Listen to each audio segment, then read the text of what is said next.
welcome back to Just Putting Around, folks. Today, we're diving into WWE's latest international extravaganza, Clash in Paris 2025. That's right, WWE returned to France this past Sunday. We're bringing championship action, big moments, and some personal showdowns, including the clash between John Cena and Logan Paul. Did the unseen 17 silence the Maverick? Or did the social media megastar manage to steal the spotlight from Cena's final appearance in the French capital? Let's break it all down.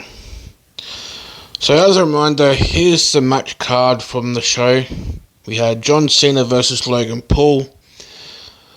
Seth Rollins versus CM Punk versus Jey Uso versus LA Knight in a fatal four-way for the World Heavyweight Championship. Roman Reigns versus Bronson Reed. WWE Tag Team Championship match between the Wyatt Six and the Street Profits. The Women's Intercontinental Championship match between Becky Lynch and Nikki Bella. And a good old-fashioned Donnybrook match between Sheamus and Rusev. Let's start with the singles action. Roman Reigns versus Bronson Reed. The show kicked off with Reigns taking on the gargantuan Bronson Reed. Reed came out strong, dominating Reigns early and cutting off all attempts to gain momentum. There was a wild moment where Reigns tried to spear, but Reed caught him mid-move and hit a sit-out powerbomb, and the crowd went nuts. In the end, Reigns barely pulled it off with a Samoan drop from the middle rope and a spear. Post-match chaos? Oh yeah. Bron Breakker speared Reigns through the announce table and even hit him on the entrance ramp, setting up the next big storyline. This was as Roman Reigns was signing the shoes that Bronson Reed stolen, was throwing them to the crowd after signing them. Reigns defeated Reed, and this match gets a B rating. Even in defeat, Reed looked like a monster, and that post-match Breakker attack, absolute fire for storytelling moving forward. Next up, the Wyatt Six versus the Street Profits for the Tag Team Championships.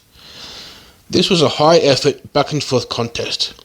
Ford and Dawkins traded blows with Dexter Lumis and Joe Gacy, but late in the match, Uncle Howdy and Nikki Cross tipped the scales. The Wyatt Six retained with a devastating combination called the Plague. So the Wyatt Six retained. This gets a C+. This was solid wrestling, but the crowd was a bit flat after the hot opener. And honestly, are the Wyatt Six really heels if fans kinda love them? Interesting dynamic there. Also, they seem to be playing on the tension between Ford and Dawkins in this whole match. Now the Women's Intercontinental Championship match. We've got the champion Becky Lynch versus Nikki Bella. Nikki controlled the early pace, but Bella fought back, even slamming the man into the announcers' tables. A botched springboard kick and some mistimed moves slowed the match down, but Becky Lynch pulled it out with a slick backslide. So Lynch retains here and it gets a C. Bella clearly has some ring rust, but the effort was there. Could have been smoother, but the crowd still got a taste of high stakes action. Now we've got a good old fashioned Donnybrook. Sheamus versus Rusev. If you're a fan of brutal, hard-hitting brawls, this was your moment. Sheamus brought the intensity, Rusev brought the fury, and barrels and tables and shillelaghs are all involved. The match ended with Rusev forcing Sheamus to tap out with a modified accolade. Classic, chaotic fun. And this match gets a B+. Both guys delivered top-tier violence and storytelling. Sheamus might be underrated as a worker, and this was another example of his excellence. And then, the big one. John Cena versus Logan Paul. Paul started strong here, controlling Cena early and drawing heat from the Paris crowd. Cena fought back with his trademark moves, plus some surprise nods to Chris Kanyon, Christopher Daniels, and AJ Styles. The crowd loved it. In the end, Cena hit his attitude adjustment and walked out with the win. But Logan Paul showed he can hang with the best. No cheating, no distractions, just solid in-ring action. And this match gets a B. I reckon this was match of the night. Logan Paul impressed, and Cena delivered a match that was a love letter to his career. Fans got what they wanted without any gimmicks. Perfect for a big international PLE.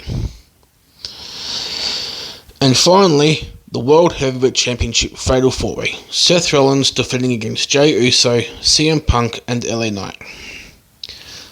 This was chaos in the best way. Super kicks, table crushes, go to sleeps, stomps, and a surprise low blow from Becky Lynch. Rollins retained, and this match set up some interesting future storylines. So yeah, Rollins retained against those three, and this gets a B+. Earlier in the night, Adam Pearce had told Bron Breakker and Bronson Reed that they were banned from the building, and if he'd even as much as smelt them, they were suspended indefinitely without pay. And Paul Heyman was sent to the hospital after that post-match beatdown because Roman Reigns choked him out. And during this, the World Heavyweight Championship match, Jey Uso was all taped up because he helped Roman in the post-match beatdown in his match, in the Reigns-Brunson match. So the takeaways from the Fatal 4-Way match were it was high-octane action with meaningful spots, and the Lynch involvement felt natural, not forced. Definitely a fun way to close tonight. Overall thoughts was that Clash in Paris 2025 was a fun, wrestling-focused show. Not everything was perfect, but the crowd was electric. The storylines made sense, and the top stars delivered. Cena, Paul, Rollins, Punk, Sheamus, Rusev all brought it. So the final grade is a solid B. WWE has a short turnaround to WrestlePalooza on September 20th, so how they follow up on these angles will be crucial. But for now, Paris got a show that felt like wrestling first, spectacle second. And honestly, that's refreshing. That's it for today's recap of WWE Clash in Paris 2025. I'm Race, and you've been listening to Just Podding Around. Be sure to hit subscribe, leave your thoughts on the matches, and let me know. Did Logan Paul steal the show, or was Cena the real hero?